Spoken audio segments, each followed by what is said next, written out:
All right. Um, Hi, my name's Declan Mast. Saw you on LinkedIn. I'm glad to meet you. Um, can you just starting off give me a little bit about your background and how you got to where you are today? Little intro. Yeah, so my name's Gabe Zoda. I'm a journalist, been covering kind of a lot of sports. Recently been doing a lot with the NBA. A lot covered the New York Liberty, really a rich experience. And I mean, a little bit about how I got. I played sports my entire life, kind of been everything that I wanted to do in my life. And I realized I probably wasn't going to be able to play, so I wanted to stay around it. I love telling stories. I love talking to people. So I thought journalism would be a fantastic way to kind of branch into both of my hobbies. And I found it in reporting. Went to a lot of great times in school and to experience what I've covered, and that kind of played into a role now to where I'm covering a professional team, a professional sports team in the New York Liberty. So that's kind of how that came, and something that I continue to grow and happy to do. I think the most fun job in the world. Probably not the most important job out there, but I think definitely fun. Yeah, that's awesome. I'm also trying to get into the space a little bit, whether that be through actual like being at the events or whether that be marketing, anything kind of like that. I think I kind of want to get into like the event management role if I had to guess as of now, but I'm not 100% sure of what I want to do. Just yet. Not don't have my heart set on anything in specific, but so where did you go to school and like what were some of the things that you did in school to try and get you to where you are now and kind of the direction that you're headed towards? So in school, obviously taking a lot of reporting classes, a lot of my teachers made us go outside the classroom, outside of the school to get like reporting things happening, and like stories for assignments and stuff like that. So it helped us really branch out, get out of our comfort zone, kind of leave us from just talking to our friends who we knew. We actually had to branch out and talk to people we didn't know, people that are completely strangers to us, and that was something that really helped me a lot to start. And then I also joined the radio station there at Hofstra University, and they pretty much it is a radio station. We do a lot of radio stuff. But on the flip side, they also have a lot of reporting opportunities. So I was able to do a lot of events, cover a lot of games with the Brooklyn Nets League and also the Long Island Islanders, the NHL. So those opportunities to be able to report and not just anything on radio, but just reporting really got me some really good experience and got me into a position where I was able to sit myself down and say, this is what I want to do for the rest of my life because of some of the relationships I made along the way, some of the experiences I had during my time at school. It really propelled me to kind of this track that I'm on right now because, and I credit a lot of that to just leaving the comfort zone, going to the next level when it came to all those reporting opportunities to be able to do in school. So now I go out in the real world, that everyone talks about the real world, and you already have those experiences. It's not like you're walking out with light situation. You're going out there and you're comfortable, you're experienced, and you kind of feel like another one of the reporters. So school definitely helped a lot. Yeah, that's cool. I've also done some things. What you've probably done a little bit more in college, or while you were in college, more like application based stuff. I did. I worked a little bit with the ticket office for about a year and some change. Getting some experience doing like whether that be setup, tear down, or just working the actual ticket office itself. Um, Was there any like pivotal moments or decisions that kind of like shaped your career so far or to where you think you want to go? I mean, there are a couple. I think one of them was at first they were looking for people to cover like calendars because they had a little bit of short staff. There wasn't a real big enthusiasm behind covering calendars. And I'm not a hockey guy at all. I don't really watch a lot of hockey to begin with. But the the main guy, the main producer, hey, would you like to be our kind of our on-site reporter just for like the first couple of games? That was his bit to me. And I said, first couple of games I can do. First couple of games, I don't really know if I want to do a lot more than that.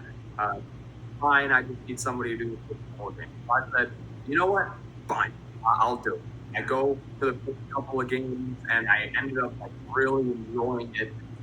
Not even much of the hockey. Hockey was great, but I really enjoyed just the process. Seeing feeling the arena and feeling that experience. Okay, in the third period, when there's 6 minutes left, we got to go downstairs, the reporting room. We got to go down. We can't stay out there and watch the game. Even if there's a game-winning goal, we have to be downstairs post-game press conference. We got to be ready to go into the locker room downstairs right after the game ends. So, that was definitely a decision that I didn't realize the consequences of until afterwards.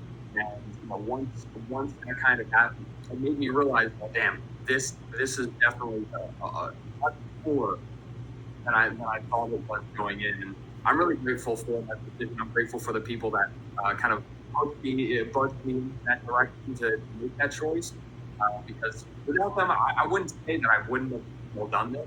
I would have, but I wouldn't have had that experience. I wouldn't be able to say that, I did this for a whole season in the NHL. Not a lot of college students can say that they've done that. So I was very happy to be able to do that. A choice that I'm very happy that I made. Right. That sounds like you really those foot in the door experiences really helped you and helped propel towards the direction that you were trying to go or trying to go right now. When it comes to your role, what role does the community outreach that you have or trying to like your presence that you're trying to enhance, what does that community outreach play in the success of the sports organizations that you're representing, and how do you think that how do you think that impact is measured? The community outreach is huge. That when you go back and you look at your work, one of the main things that how did I affect the fan base? How did I give information to people who this post? And I think that you do it by just going to the best with the audience, the fan base, just people who are trying to really connect to it. It's more of an effort on first part and making that happen. So, I mean, for example, when I was behind the company, I wouldn't just, tell people what was happening during part of it. But what else I would do, I was trying to connect with that fan base, trying to ask questions, trying to, reach outside and make those connections to really help out that fan base, that community of people. Now, when you talk about more, I guess, humanitarian stuff, these teams do a lot of stuff outside of playing the sports that they play. Them do these big events. They go outside, and whether it's they're going to food drives or they're doing these donation kind of events that kind of connect with the fan base and with the communities as well. That's on us as the reporters to get that information that they're doing to kind of show those things, really show the fact that these teams are happening on that. And obviously, it could be hard for the teams that we're showing them doing that. But on the flip side, these athletes are more than just athletes. They're humans. With their platforms, they do a lot more play the sport that they play. So sometimes being able to show moments of where they're playing sport or where it's not related at all, but when they're doing something that does rely on community stuff, whether whatever event it is, those are things that probably are the most important when you think about kind of that community outreach out. Gotcha. Yeah, no, definitely. That's super important. So I know you said you're from Long Island and you went to Hofstra University. With kind of the teams that you're working with or the space that you're in, what skills or traits do you think are the most critical for your success and will kind of attribute to the success of the sports teams um, that you're connected to? I think the main thing is communication. I think that's one of the biggest things. I was never a guy that was always like reaching out to people or making those extra phone calls, extra emails. And I realized that school and year, throughout the time in school that if you don't make that extra, you don't use that extra email, you're not getting anywhere. You're not going to be able to cover as intensely as you want to. So I think that was a major mistake that I learned throughout the whole process at school and outside of school, that you really need to be that expert communicator. A lot of people, they'll get a degree in communication, they leave and they're not communicating properly. So that's something I think that you learn a lot in school, of how to make that extra phone call, how to actually make that extra email. And it ends up with a lot of dividends. And then also, it gets talked about a lot as well. You hear this a lot as well, the networking aspect. A lot of people talk about, hey, you're not going to get anywhere unless you know. And while that's true and false in some aspects, networking is also always massive. I know in my meeting network with the Liberty reporters, I mean, we can have a story, and we're helping each other out with the details. We're talking with each other on a pretty much daily basis, and talking about all these different ideas that we're kind of bouncing off each other. And it might not be promotion, it might not be your home run job that you're rooting for that network, but just those little things along the way, that collaboration goes with communication as well, but that collaboration with that network really finds really make your work a lot better, improve your work and what you're trying to do. So I would say those two things work hand in hand and really do a good job of boosting you and coverage that you have. All right, that's some super helpful advice. I appreciate that. Um, Kind of another skill and development question I had for you was how do you stay updated on kind of industry trends and just industry trends and like advancements in general to kind of stay relevant and prop up your platform? I think a lot of it is being online. I think an area advantage I have as being kind of a younger guy in the field is that I understand what's trendy in the world. You have a lot of these reporters that they can't control it. They're 50, 60 years old, or they're up there, and they just don't understand kind of how this new generation, this new era of media works. So for me, it's an advantage over them that I have that ability of I know how to traverse the internet. I know what's trending. Right? I go on X, I go on all these media every single day, and I'm seeing what everyone's talking about. So I'm able to really feel brand. I think sometimes I'm on the social media platforms a little bit too much, but I think it's a necessary evil. And that's because I know what's going on. I'm probably the most updated guy to all these trends that are going on. So I think that's a big advantage, how to be on top of everybody else, because knowing what's kind of trend now. We all know. We're all on Twitter. We all know the trends. We all know what TikTok everyone's making nowadays stuff. So you can kind of bring that up. Another thing I do is I follow all the Liberty. I'm following all these people on Instagram, on X, right? I'm following all these guys or girls, and I'm knowing what they're posting, right? I think that's really big because somebody might post a story. I'm going to be the one who reports it, right? if somebody posts something on their story about, I don't know, I'm crazy, right? All the time, people posting things on their stories on Instagram, screenshot it, like, hey, this is what they're posting.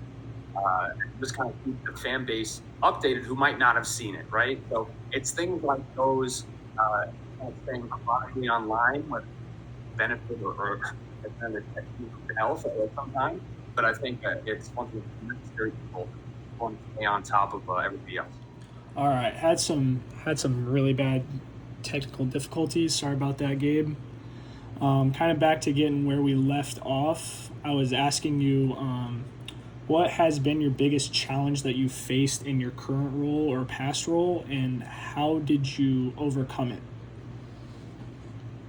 I mean, I get challenged all the time in different ways.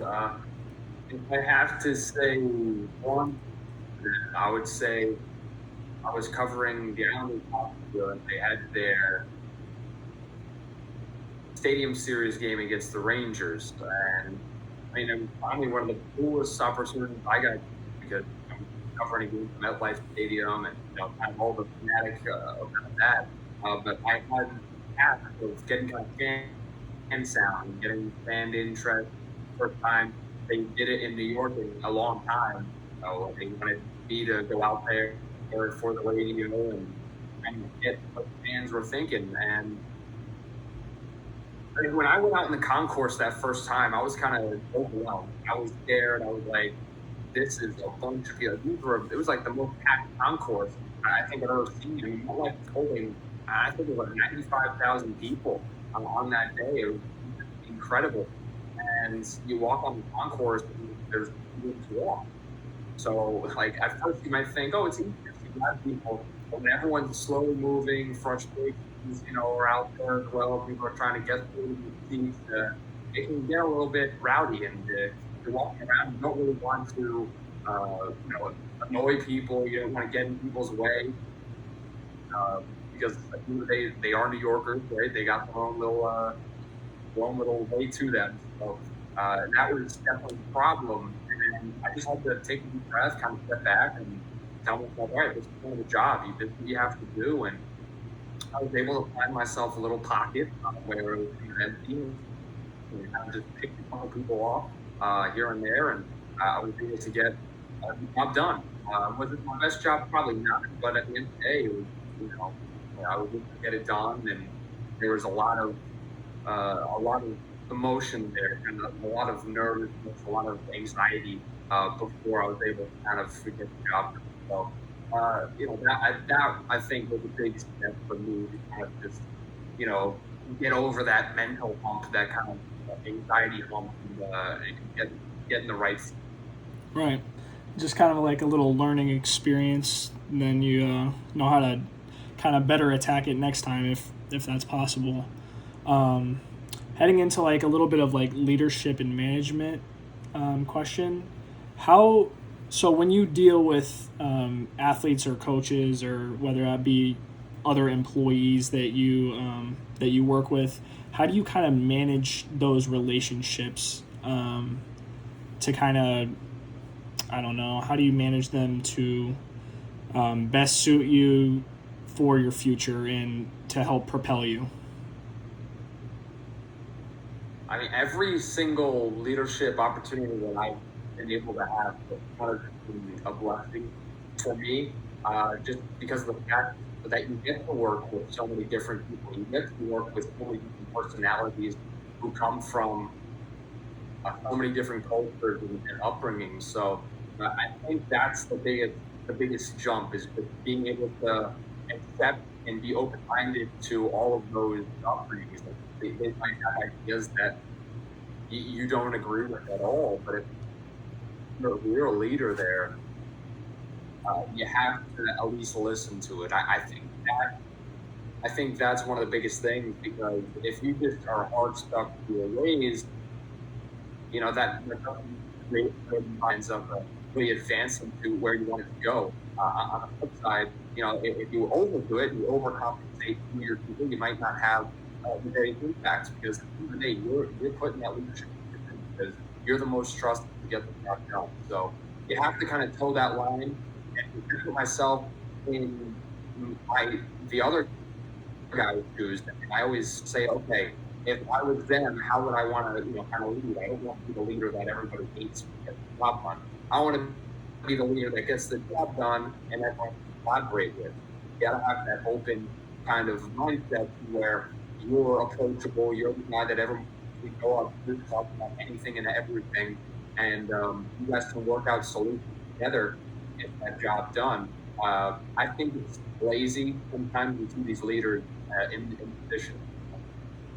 They just have their way and they just kind of direct it to their people. And the job gets done, but it just doesn't feel genuine. You don't really have that relationship there. And what that causes, I'm really young. And so I'm trying to build relationships to make things happen. And I want to make things happen for myself. So I want to keep relationships. I want to keep it around just in case, down the line, if they ever need something, or I'm ever in need of something, I can pick them up, or they can hit me up, and we kind of have that friendly relationship moving forward. Just because I'm a leader doesn't mean I'm better than them. It just means, I'm just in that spot. So I think when you look at leadership through that lens, it makes you better, and I had to learn that over time. First, I was a leader to where I was overconfident. I was like, all right, I'm the leader for a reason, and my way is the best way. And we got things done, but I didn't feel like people that I was leading really getting the most out of the experience. I didn't really feel like those people were, having the most fun or enjoying it as much as they should be, or as much as I want them to. So to be able to kind of step back and have that time of reflection was super important as well in kind of that leadership Gotcha. Yeah, that's awesome. growth.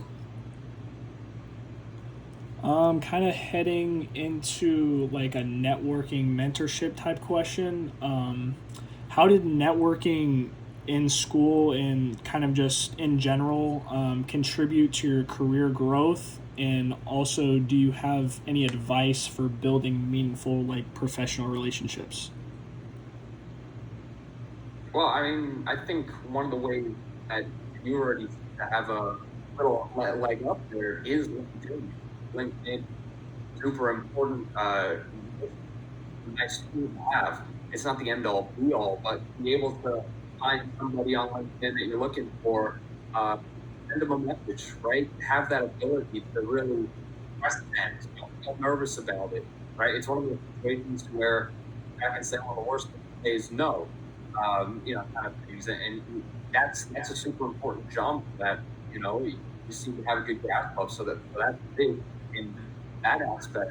But on the flip side, whenever you're at, let's say you're at a ticketing office or you're managing something, and it might be a smaller event, you might think in your mind, you always have to have the mind, you never know who's there, you never know who's around. So to be able to communicate, talk to everybody that are there, and make a good impression on everybody around, that's huge, because you never know what guy you're gonna, who's gonna shake next. You never know who you're gonna see.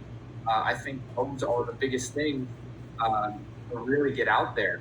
And it's alone. It's something that I was not great at all. But for example, myself during the Liberty year last year, I mean, I was new to that beat. I was new to reporting the scene in terms of those more experienced reporters. Right out of school, I had a good experience. But, I mean, those guys didn't know who I was, so I had to make it known. And I did my hard work. And today, I was talking to them. I was getting to know them as people, reporters, and build that personal relationship, or at least try to. Not everybody's going to be receptive to it, but at least try to build a colloquial relationship with some of these people who help along the way. Because then, once again, it goes back to that networking thing of you can hit you can really hit you up if they need something, and then you start to have a working relationship, and you're looking for an advanced position. Now you can rely on that, maybe get a good word. Right? So that is something that is massive, and it needs to be anyway. It needs to be something that you're not it doesn't mean you're doing it just to use it down the line. I know that's what networking is. But if you do it in a way that manufactured isn't kind of and something that feels more genuine to one, then you can have the best results at the end of the day. I think those are the biggest things when it comes to networking. Because at the end of the day, networks do matter. Getting a better job or getting a better story, getting a better angle, better idea. That's what you need in life. You need collaboration. You can't connect it by yourself. So I would say those three. Gotcha. Yeah, having that genuine personability definitely gets you farther in life and career path in general. Um, Kind of along that same lines, as you were coming up, did you really have a mentor at all? And if so, what role did they play in your career? I've had a couple. Um, Starting off, let's just start all the way back to high school. I didn't really know what I wanted to do. In life, I love sports, and I was a pretty energetic guy. I did a broadcasting class and kind of fell in love with that. But my my varsity baseball coach was kind of the big starting mentor in terms of taking me in the right direction and saying, "Hey, this is something you really do." He didn't want to pursue baseball, and he really said, "I think you'd be really good at it. The way that you vocalize, the way that you analyze, you kind of talk about the game. I think it's something that you could do. The energy you have," and that helped me kind of make a firm decision on where I wanted to go. That really helped me kind of get my journey started. And so we go to college now. I have a couple mentors there. I have a mentor that worked for MSG for 20 plus years. He really helped me get to kind of a good baseline when it came to fundamentals and get me started on doing things the right way in that sense, doing things the way that professionals do. That was another mentor there. And then we go into the professional world where I'm doing work at the New York Liberty game, and there's a reporter that him and I kind of just hit it off in terms of our personal relationship right from the jump. And I would bounce things off him, he would bounce things off me. I'm kind of watching and observing him from afar and how he does what he does because everyone seems to love that guy. So, I kind of, if that guy's loved, I want to be loved as well. So, see kind of what he does. So, I had a bunch of mentors. You know, I wouldn't say you need mentors, but you need to have people to look at and kind of have them as an example. You kind of almost be a direct mentor, someone keeping you focused, keeping you on the straight path, and someone who maybe will kick you in the butt when you need it sometimes. Those mentors are huge. But on the flip side, have examples to look at as well. So there's different types. I've had both types. And kind of us that have been in that position have those people to look up and have in my back pocket anytime I need. All right, that's awesome. That's awesome. Let's see. So, kind of when it comes to your work-life balance, how do you balance the demands of your job slash like side hustles with your personal life, especially during peak sports season? Like I know you said you worked with the Liberty, you worked with a couple minor league teams like the Long Island Ducks. And worked a little bit with the Islanders. So yeah, how do you balance those demands with your personal life? It's tough. Yeah, I think that's the hardest kind of balance in the whole thing because sports is so omnipresent. Like right now, in the baseball, one of the hottest news times in the baseball schedule in terms of the winter meetings. Right? If a move to happen right now, and I want to hustle to get through this, just to kind of make an update video for one of my side hustle pages that I got going on as well. But that's the truth of sport. It's omnipresent when you're working inside of it. A lot of people, it's just entertainment, something that they catch up on. People working in it, it's it's a struggle, and you have to be able to set those guidelines to yourself. Because you look at guys like Shams, you look at guys like Rose, even though he stepped back now, those guys were obsessed, literally obsessed with looking at their phones and looking at all these things. It's just not sustainable. You have Rose already done, and Shams is taking roles as well. And like right now, Jeff Passan just released Max Fried and the Yankees just came up with an 8-year deal, like just now. So that's great that happened as well while we're talking about this exact thing. So it's having that kind of guideline with your life and just saying, okay, this is the time I'm going to segment things myself, whether it's an hour, 2 hours, whatever it is, to push everything else away. You have to have those boundaries. If you don't set those boundaries, then you're going to get involved in just everything that comes with this. So, crazy moment just now, and I'm kind of concussion. Yeah, that's awesome. It's great news. Great news coming from you. Great real life example as well. Yeah. So want to kind of ask you a different kind of question relating to like your educational background. Do you think that certain degrees or certifications are essential for a career in the sport industry? Or can you kind of just skate by and not, like, can you just jump in without doing any of that? I mean, it's weird, right? Because I want to say yes, because that's the path that I took. But the reality is, it's not always the case. I think I have a leg up because I studied it for 4 years. I have the resume to say yes, you definitely should, because the experiences you gain along the school path will get you much more ready for the real world. You look at social media, you look at a lot of these guys that are popped up in the social media world, especially. Those are all guys that, I mean, a lot of them have journalism degrees. Not a lot of them have these social media degrees. They just kind of sat behind a computer screen and had a passion to talk about sport, and they were able to get it done. There are people that I work with now on different kind of situations with different field reporters. I mean, they started up. They didn't study this stuff. They didn't study it at all, but they had a passion to do it. They found a little pathway to get it done. So I wouldn't say it's the right route.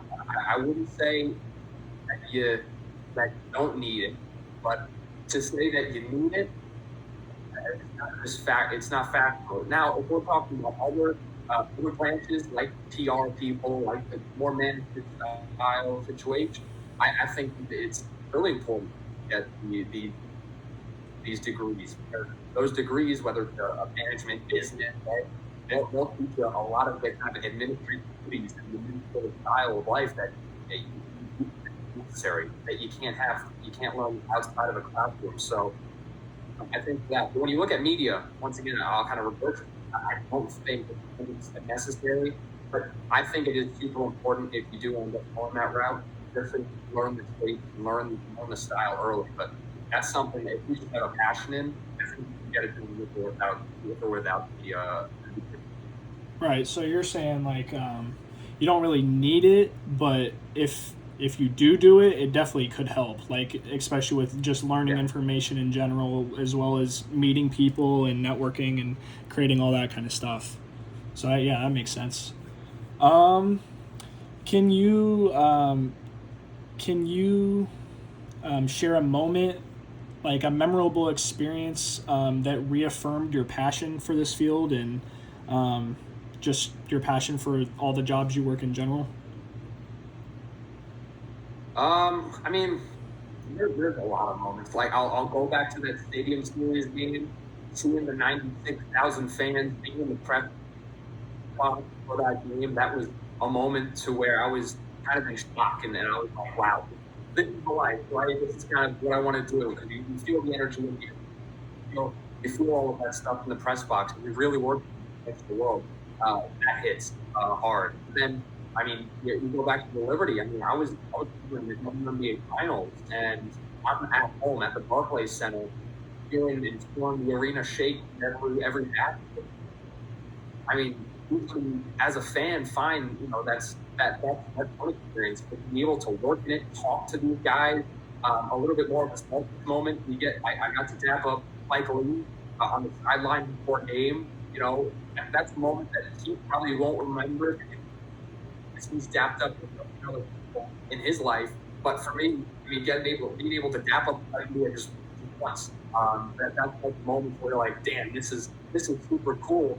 For people to have that experience and to have that access to these guys and these players as well. Able to talk to girls like Sabrina Ionescu, Brianna Steele. I mean, these are your players in their sport, and you could talk to them after every single game. Just having that mindset of being like, wow, this is really cool. Sometimes you get lost in it when you're working it because you're like, okay, just another day. It really goes to show how cool it is when you reflect on it. Right, yeah, absolutely. I absolutely get that. Kind of another one along the lines of that. Do you have like a most memorable project that you've worked on or like an event that you've been a part of that you can share? Yeah, I think one of the coolest things I've done was actually a really long time ago. I was able to be a part of this one organization that helps people with special needs play baseball. So we were like buddies, and we were running the bases with them, and we were playing the field with them, and doing all these cool things. And it might just be one day for me where I just go out in the sun and I gotta do this thing, right? You can have that kind of mindset, but to me, it was so much more than that. I'm able to talk to the parents of the people I'm helping out, and hear their stories, and you're with these kids, and you see the joy in their face just for hitting the ball, and the grounder that goes nowhere, and we're doing nothing. For them, it's like they're hitting a home run 450 feet out of the ballpark. So just to be able to be with them, see how they live their life, just a slice, and be able to live just that moment with them, that piece of happiness in their life, and be a part of that.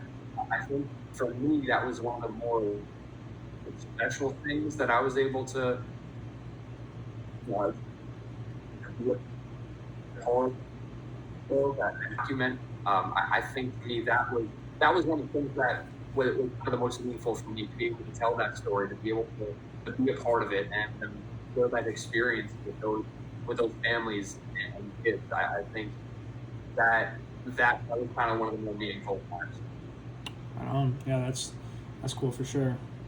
By the way, I appreciate this so much. Appreciate meeting you.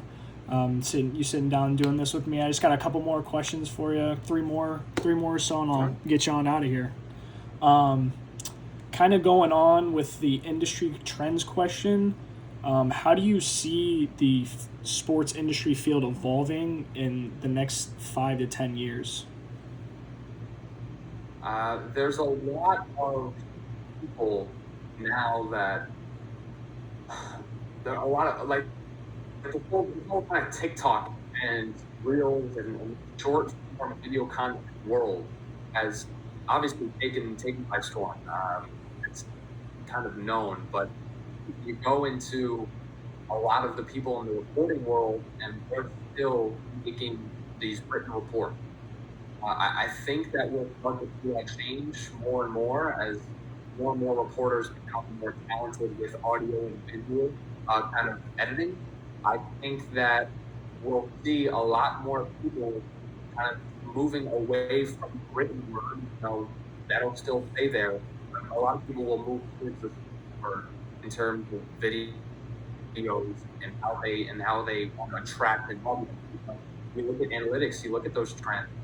Not a lot of those articles are getting as much traction as people who are maybe posting the exact same thing, but in video and audio format. So I think a lot of these people, a lot of these companies will start to prioritize that skill a little bit more over the 5 to 10 years to a point where there might not be a lot of actually writing, because at the end of the day, you could just have AI write it. You look at ESPN and you have a lot of these recaps or previews. You can look right now, search up next Sunday night game you want, and you're going to see that it's written on data scribe. The AI format, that's not somebody who's actually writing that preview or cap. That's AI. And so they don't have anybody writing that. I think that's something that we'll start to see more and more of. Believe it or not, not up to you at that point, but I think that is the major thing now moving forward. I think a lot more people are getting audio and video, and you'll start to see less of that written word. Yeah, I agree with you. I think with the new generations, it'll definitely be more of their type of tea compared to the reading older style. Yeah, I definitely agree with you. So last two questions I got for you are there any really specific experiences like internships and volunteering that you recommend for somebody that is starting out and trying to get their foot in the door into the sporting industry? Yeah, there are a bunch of them. At first, before you even do whatever, if you're at a school that offers it, go to a club. Do one of these, whether it's the radio club or whatever your school provides. Some will have their own little newspapers, some will have their own radio clubs, some will have their own broadcasting kind of situation. See if you can get into that. And that right there will set you up massively in terms of getting you prepared, getting you the right coach, getting you the right habits in the right direction. But say you want to do like a management thing, there are like PR like clubs to get into as well. I know my school had them. I'm sure other schools around the country have them as well. I'm very curious to those. But get into those clubs. Meet those people, because guess what? Those classmates, those people in those clubs, those people turn into networks. Those people turn into people that you can communicate 2, 3, 4, even 10 years after the fact. Like, hey, we used to be in the same club. Remember me? And then use that to kind of push yourself forward if you can. I think that's how you start getting those right habits, and then that correlates to an internship. Trying to get these internships, they're difficult for the fact that they're going to want a little bit of experience. You're not going to get some of them that are these entry level things. They want to see that you've done something. So get into those clubs early, then move that into a situation where now you can get an internship, then you can move into a higher position. That's what they want. So I would say get into those clubs, even if there's no club and you really want to do it, just do it. You don't need a club to do it. You have a passion for it. If you can grab a professional to help you along the way, that's really that's the way forward. At the end of the day, if you want to get something done, you have to be able to put in that effort and do it yourself. So I think that would be my biggest advice in terms of getting your feet wet. 100%. That makes sense. Then my little last question for you is kind of similar to the last one, but what advice would you give to someone that is looking to enter or excel in this industry? You need a passion. You need to just do it. I know it sounds but you need to be able to give yourself and sacrifice that time. There are a lot of people who say they want to do something, but they never actually have the time to do it. There are a lot of people that I talk to that are going to get jobs right now. They're trying to look for positions. And I tell them, okay, what have you done? What are you doing right now to kind of stay active in the sports world? And they'll be like, oh, well, an opportunity to come around. Oh, you have to get to it yourself. Like for me, in this kind of mid area where I'm in the off season of the WNBA and I'm looking for something else to really complete my year in terms of sports. I'm staying active in the sports world. I'm making my own videos, reports right now to kind of keep myself and my muscle going to when next WNBA season or when somebody else new application comes about, I can apply, and I have so much on the back end to say this is what I've done and this is what I continue to do right now. I think that's really what you need. You need to just continue. You need to work hard. You need to do more than you think you have to do, because if you put everything and everything you got into it, they're going to be, people in the friend group are going to be like, "Oh, you're good." But on the end of the day, you got to make that personal sacrifice if you want to get to where you want to go, because it will pay off. It will, at the end of the day. People will see that effort, and if people see that effort, they'll give you an extra shot. They'll give you that. They'll give you that extra interview. They'll give you whatever you want. They see that quality. They see that hard work and quality.